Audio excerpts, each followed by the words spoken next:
Assalomu alaykum obunachilar. Fermaga keldim, bir atrofda video qilib ko'rsatib yuboramiz. Pisochni tomosha qilib turganlar menimcha. Cho'tkisi mana, xudo xolasa bu O'zbekiston bo'yicha sanoqli odamlarda bor. Pisochni toza original. O'zimiz buni ochirdik. Bu yil o'zimizda chiqdi. Yonidagi Sever Kavkaz. Bu yonidagi Sever Kavkazni 2 yil bo'ldi. O'zimiz olib keltirganmiz. Tuxumini olib keltirib 50 ta dona tuxumdan 10 ta dona chiqqan. 10 tadan ikkita qilib o'zimiz shu farzandchilik bo'lishib olib ko'paytirganmiz. Toza o'zimiz Sever Kavkaz bo'lasiz. Bo'yinida oqib bo'yini. Tozasi bu yerda. Xalqim, qarindoshlar, bu o'shalarning har kichkinaroq varianti. 1 oylik nari beri kichkina. Bular ham sotuvdi, ular ham sotuvdi, bular ham sotuvdi. Aksiya qilganimiz mana mashina.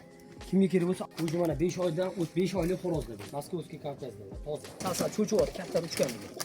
Aloqaga chiqasizlar, sotuvdi. Bular ham, ular ham sotuvdi. Prosta obunachilar, YouTube'ga anchadan video qo'ymadik. Shularni oxirida bitta video qo'yib beramiz.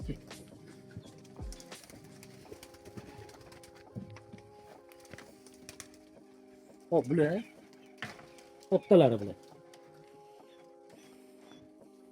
Bular undan ham kattaroq. Bular o'zi 6 oy, 7 oylik. Bu yerda makiyollar ham bor. Sotuvdi mana mashina makiyollar.